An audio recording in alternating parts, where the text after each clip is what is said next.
Welcome to Business Chat. And in this episode, we are diving into success and possibilities. And my guest today is Rob Hartnett, author of It's All Possible and My Daily Journal, host of the It's All Possible podcast. He's a C-suite coach and executive director in leadership with the global John Maxwell team. And he won a world championship in sailing. Welcome to the show, Rob. Hey Lisa, how you going? It's awesome to have you here today, and I'm really looking forward to diving into success and all things possible. Now, you've spent many years learning about what it takes to become successful and also what it is about how some people become successful and others fail. It's very interesting, isn't it? That human nature side of success. Absolutely, and we all succeed and we all fail, and we're all a work in progress. I think that's the most important thing to remember, and that when you see a lot of people who are successful, you've also seen someone who has also failed many times. And literally, success and failure go hand in hand. They're not mutually exclusive. I can tell you that. And everyone I've studied, and of course, obviously a lot of research is me search, is on myself as well. You can't possibly have the success until you've had the failures. And so that's why your attitude to failure is super important. Yeah, and it is in those hardest lessons, those mistakes where our best lessons are learned. And you're right, because success has to be on our own terms in order for it to work. The last thing we want to do is trying to compare ourselves to others or be like others. So that's a really important point as well. So what would you say the top 3 things are that one must have in order to reach success? I think I'll answer it 2 ways. There's 3 things that individually, because you can control it. And then there's 3 things if you're trying to change a team or a group of people. Yeah. So I think on the first one, it was my 3 Ds, right? You've got to have desire, determination, and discipline. So you've got to desire it. If you just have determination, that's sort of resilience and persistence, but you'll give up after a while because you don't really desire it in the first place. If you've got the discipline, which is the process, so you know how to do it, you've got the routines, you've got the habits, but you don't really know the why, it's going to be short-lived. So it must start with desire. You've got to really want what you're doing and where you're going. And sometimes you've got to question that. And it's also okay to say, you know what, I did desire that, but now I don't. I realized that my path has changed. And for a lot of us in 2020, that definitely was something we questioned about. What actually did we desire? Did we desire that corporate job? Did we desire that role, leading all these people? Did we desire that corporate office suite, which we no longer can go to, right? What do we really, truly desire? Once we have desire out the way, then that's a lot easier to go, okay, so what's the disciplines I need to do? And then what, and because you will be challenged, as you and I talked about, you will have failures, you will be challenged.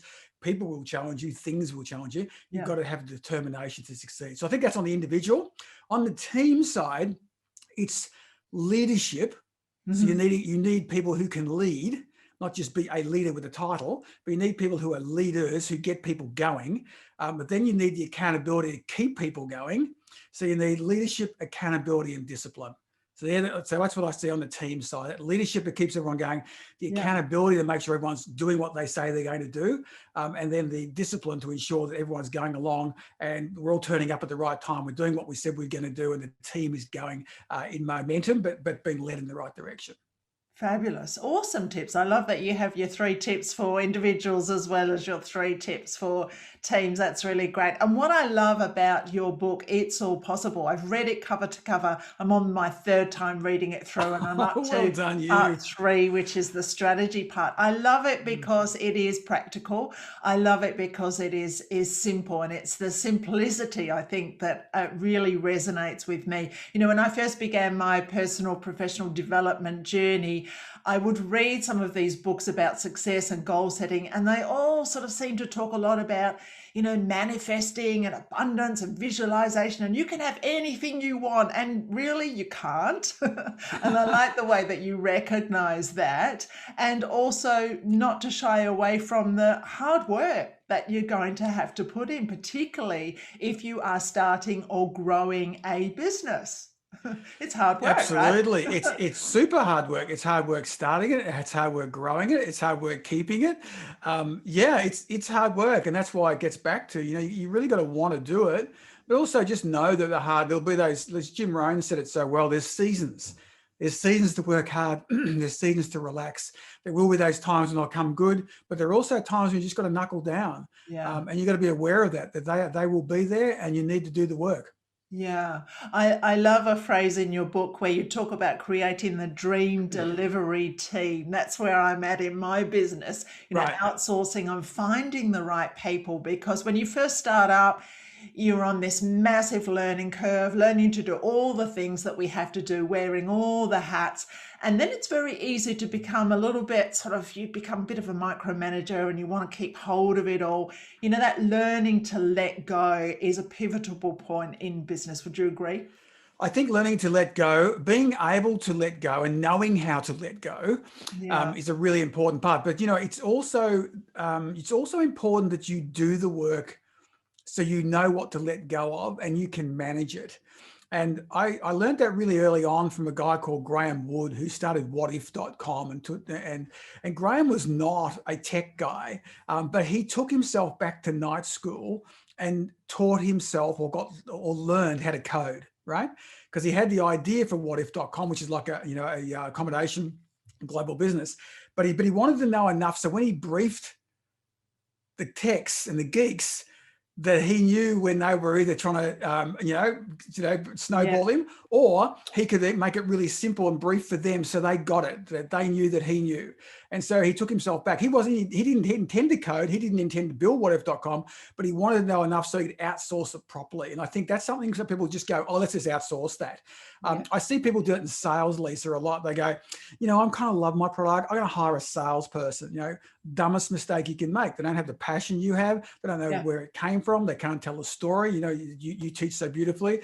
And so if you're going to do it, you've got to at least sell yourself. And again, Graham did the same thing. He went out and tried to sell What If and got rejected and rejected and rejected. But he learned the sales process. So when it came to hiring business development people, he knew what and who he wanted. So I think it's important to, one, sample what you're good at and what you're not good at. Realize that's super important, and many people don't. But there's a new book out, we'll talk about books later on, but Dan Sullivan's new book, which is called Who Not How, that's the whole concept, right? Who, not how. Not how do you go and do it, who can actually do it better than you can do it and do it faster. Fabulous. I love that. That'll be one that'll go on my book. No doubt. Great advice. I'm loving the conversation already, Rob. So in your book, you talk about the 4-step possibility system. Share a bit more about that. Yeah, so that was, there was a system for possibility. That's what the book's about. It's basically, a process for possibility. If you want to make it, the P's, it's a process for possibility. And I'm saying that, it's all possible if you've got enough time and you're really focused, you know what you want to go and get. It is possible, right, to do things. Not everything's possible, but anything is possible. Yeah. And so, okay, people go, well, I get that conceptually. How do I do it there, Rob? So by studying, Olympians, successful entrepreneurs, business people, doing stuff myself, raising family, whatever success means to you and meant to people, there were these 4 things that just kept on coming back. And it's only 4. Life is not that complicated. Yeah. But the 4 were, it's attitude and mindset. That's really important to have that right first off.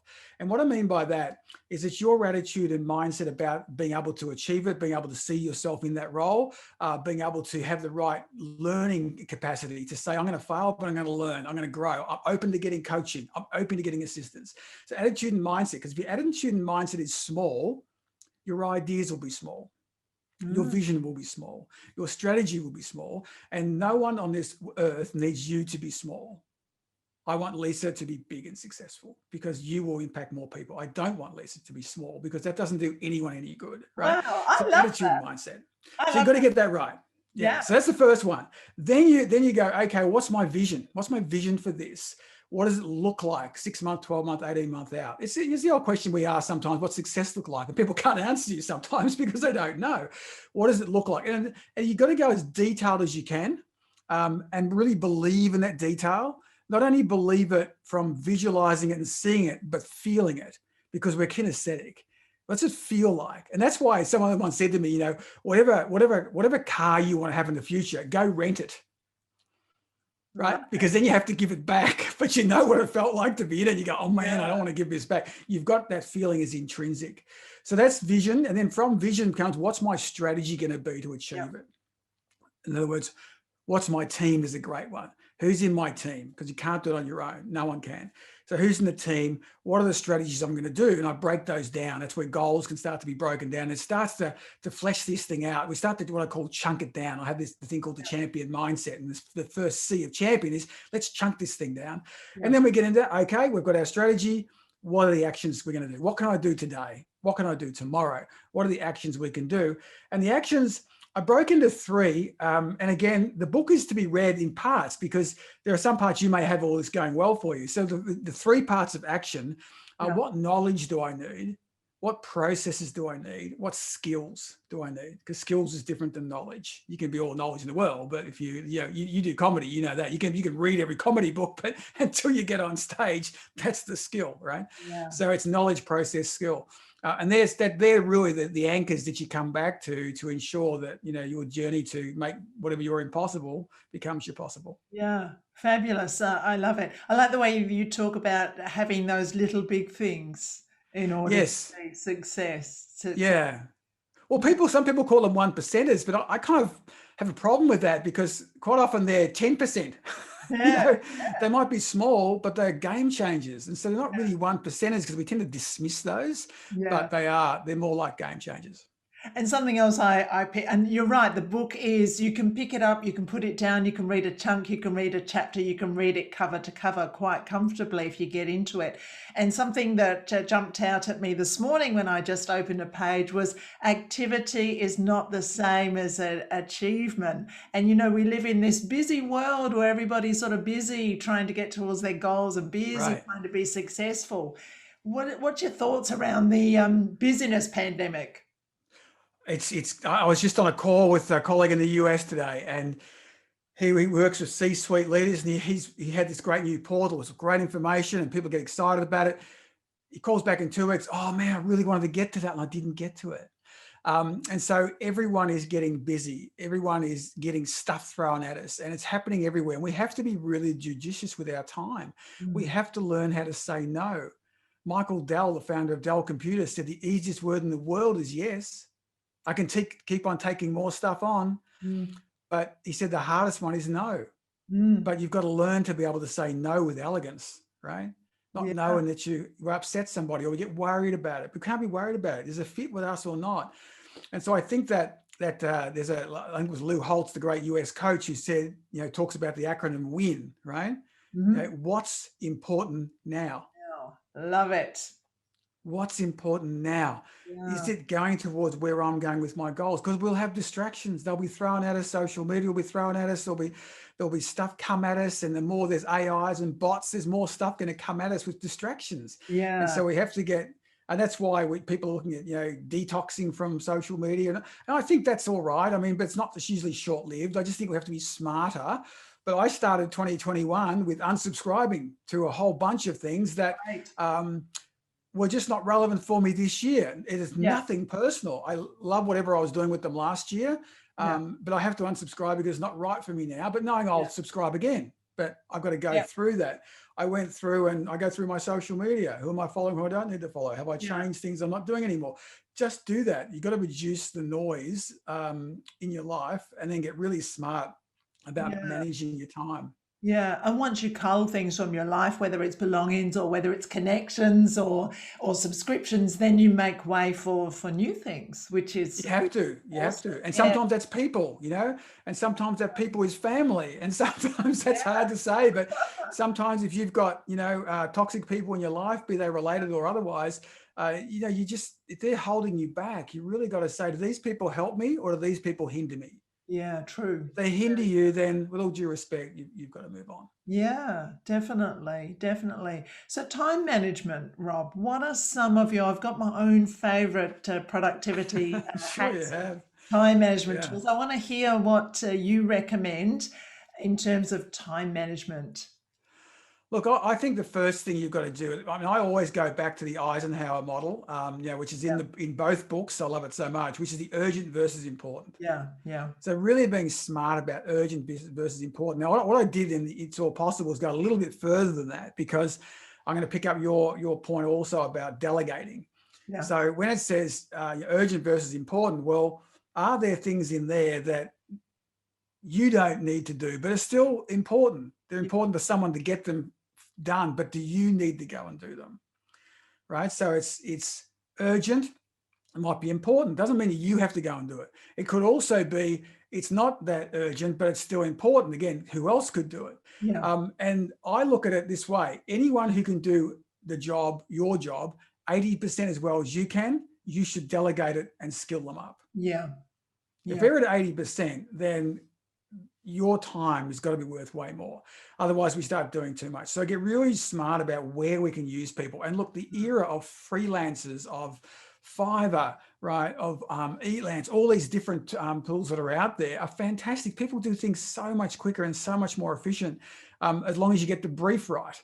yes, Right. So there's so many more people out there. I think the other big thing which has come out of COVID, which is exciting, is there's going to be more and more people in Australia available, or in your local country, available to do things for you. yeah, That working mums, working dads, we've yeah, got used to it. We've got over it. In March, we were still going, oh, I'm not sure about this whole thing. And are you still on mute? But we've got better. We've got really good. And we're now looking at our home offices in different ways. We've got people moving to all sorts of different regions around Australia now going, and I still want to do my job. And you've now got all these people. So when you think about it, what can you outsource is yeah, really important.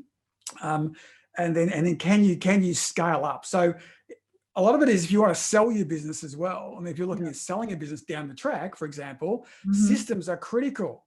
yeah, Most businesses don't sell, or small businesses don't sell, because the business owner keeps talking about how awesome they are and how dependent the business is on them. No one will buy you, right? The business, if your business can run on its own without you, then you've got a good chance of selling it. If it's completely dependent upon you being there, yeah, then it's not going to be a business you're going to sell. It's going to be a great business. You'll make good money and you'll have a great investment. But when it comes to time to retire, you'll just wind it up, right?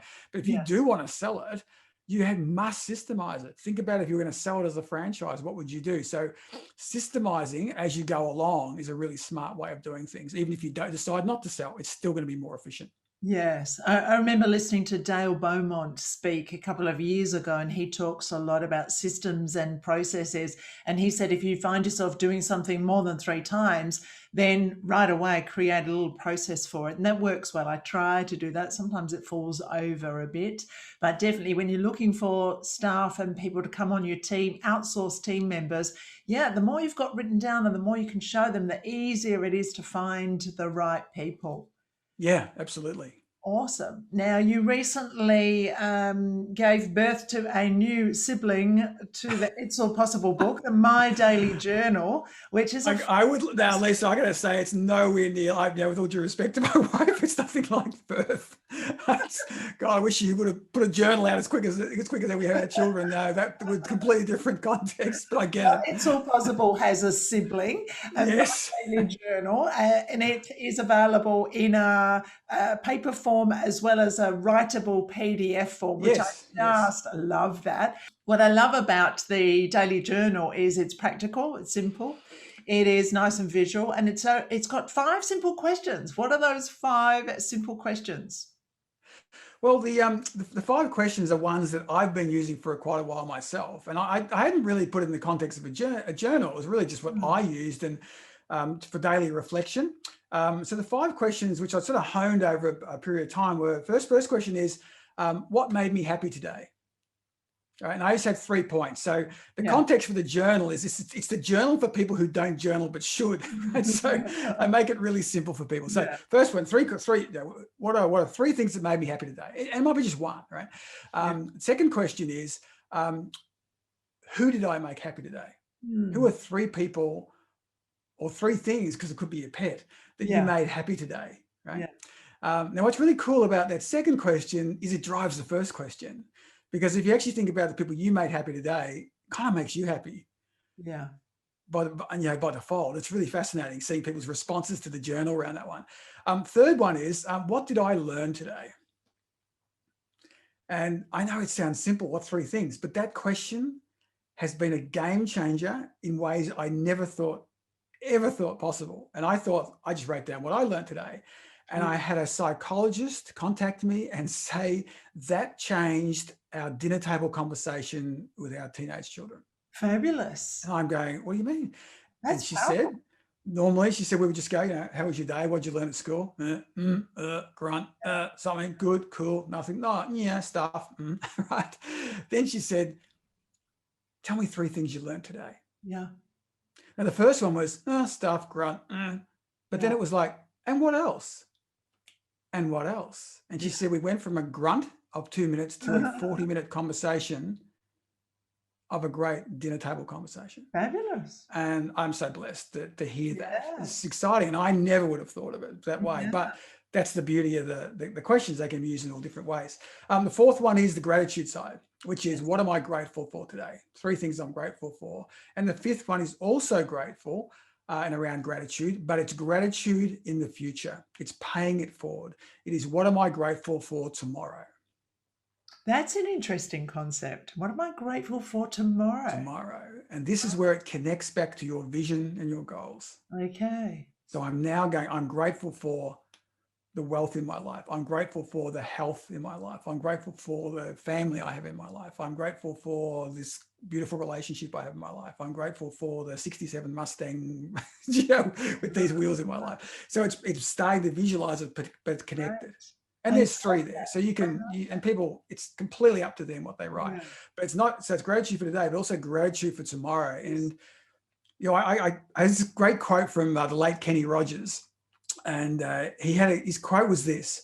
He said, really happiness is basically having someone to love, something to do, and something to look forward to. That's pretty cool. Right? And when you think about it, it's actually a really interesting quote. And he was a very simple guy, even though he had incredible, assets and property portfolios around the world. But as a guy, he had some fascinating just observations of life. Fabulous. Yeah. And the final question? That was the 5th one. So the 5th one. So first one was what made me happy. Second one's who did I make happy. Third one is what did I learn. 4th, what am I grateful for? 5th, what am I grateful for tomorrow? Excellent. Love it. And is it really important that people actually write, or can you think of the questions and reflect? What's the importance of writing them down? Yeah, writing has been proven time and time again to make a difference. There's been a number of pieces of research. Probably the latest one by UCLA, when they had different groups who were reflecting and thinking in their minds, and those writing. Game changer between those who improved their health and had less stress were the ones who wrote. Fabulous.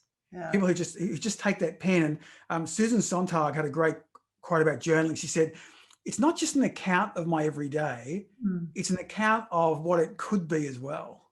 Yeah. Right. So it's about reflection. That's the gratitude forward part. So here I'm grateful for today. Actually, what could it be like? And I think that was a really good quote of hers. That it's a bit more than that. But the actual pen to paper, Lisa, I think is really important. When you just write something down, it connects. And I'm not scientific enough to know, but I do believe in the research, and I've seen enough of it to show that it does, just when you express your emotions daily or frequently, it does make a big difference, just actually putting pen to paper. But what I tried to do is make it really simple. So people who go, well, I'm not really a writer, I don't know where to start, because I see journalists and they go, what's my day? And I look at that and I find, oh my God, it's too confronting. I just wouldn't do it. Yeah. And we're busy, right? We're going to go too hard, next bucket. I'll just think about it at night.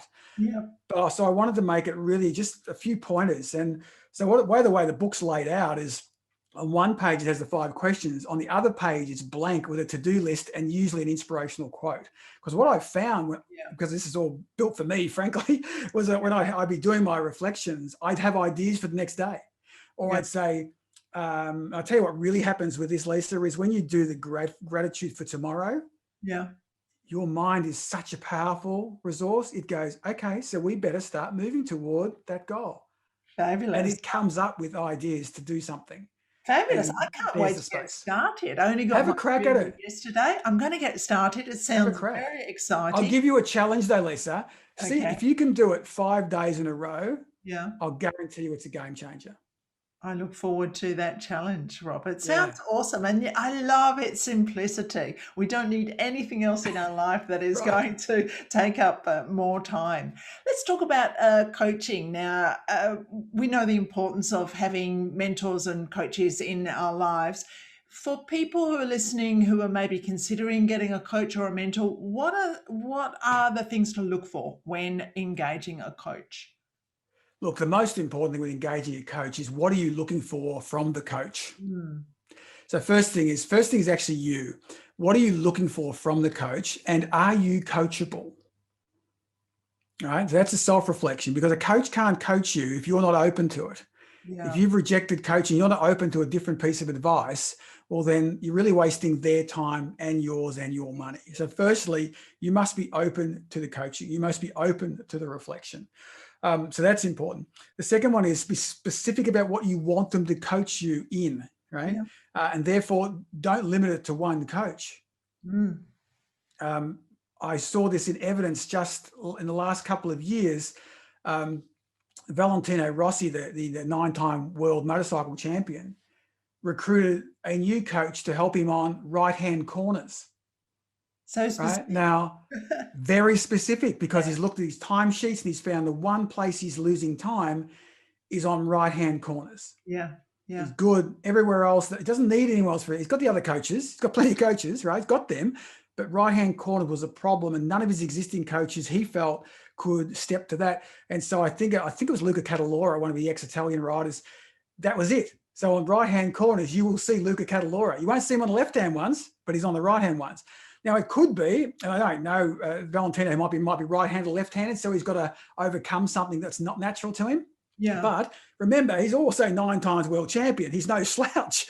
But what Yeah. he's saying is, for me to go the next bit, I'm specific, I'm open to coaching, and this is where I need to focus, and I'm going to listen. So what's important, the next part is, does your coach have credibility? I mean, I didn't get a phone call from Valentino, much as I'm a big fan. He didn't call me up, right, and ask him to help him on right-hand corners, right? He's called. So your coach must have credibility for Mhm. what you want to them to help you out with. And that's why it's important. What do you want? So you go towards the right coach, Yeah. right? And so therefore they're credible. I mean, the amount of coaches who are coaching who actually don't have success in the area is amazing. So you've got to be very judicious of who you pick up as a coach. Yeah. And then agree, once you've got a coach, and if you're a good coach, they'll do this anyway, but just to check, agree on what the outcomes are. Is it 3 months, 6 months, 12 months? How will we both measure our success? Very important. And if they don't ask you that question, I would suggest you get another coach. Yeah, yeah, very important. One Yeah. of my coaches said something to me once, and he said, if you are not getting back your investment in coaching after each and every session in that money that you have invested in that coach, then it's time to find another coach. And I think that coaching ideally is a short term, it is specific, and yeah, I also have multiple coaches to help with different things. So that's awesome.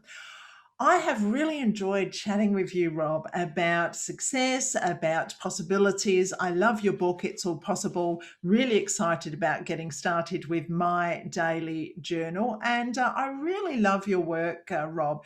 And I want to finish up with 3 simple questions. Number 1, what's a quote or mantra that you live by? Now, you've given us lots of quotes over the last 30 minutes or so. So if Yeah, you could yeah. pick one, what is the quote that Rob lives by? Look, I'm going to give you a couple. I couldn't hold this back, Lisa. It's a great question. But my first one, which is actually in the book, is that a guy called Dr. Richard Schindler has written a great book on the 24-hour life. It was done in the 60s. But he has a great quote on happiness. And his definition of happiness is this: is feeling pleasant a good deal of the time. It's as simple as that. And I love it because it takes the load off us. It takes the pressure off us, because there are things that go well, things that he says, but happiness is feeling pleasant a good deal of the time. And he I said, when love you it. do that, that's as simple as it gets. And I think the other one I had was a recent one. I don't know who said this, but I really like it, which is good for people who've got a startup business or a new idea. And the quote is this: be naive enough to start, but stubborn enough to finish. Nice. That's a good one. Right?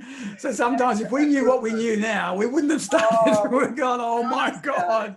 no, we'd have Right? kept the day job and the superannuation and the pay. Exactly. We For wouldn't do it. So I sure. love that. I love that one. A couple of I quotes love for you. both of those quotes. Now we'll put lots of stuff in the show notes for listeners who want to find out more about you. You know, grab your books and your quotes and your wonderful, wonderful pearls of wisdom. Okay, next question is a business book that you recommend, a business book that's really shaped your life. I think the one, there's been a number of them really. I mean, the ones have shaped my life. Definitely Awaken the Giant Within from Tony Robbins many, many moons ago was still a favorite of mine. And you know, I think Developing the Leader Within from John Maxwell was a critical one for me. I wish I had it 25 years ago when he wrote it. Yeah. But I love that book so much, and my clients love it, and I teach that program, and Yeah. I love teaching it, and they get so much out of it. So Developing the Leader Within is a really strong book. And I think the third one would be Dan Sullivan's new one. You know, Who Not How, I think would be one to recommend. It's on order. It hasn't shipped to me yet, but I know Dan well in the way he teaches it, and I know it's going to be good. But Who Not How, I think, would be one for the I love contemporary the other times. books. Yeah, Yeah. excellent. And finally, a podcast that you recommend. Look, I listen to a lot, but I regularly listen to John Maxwell's leadership podcast. Okay. John is so well-rounded. Yeah. So contemporary. He's still out there.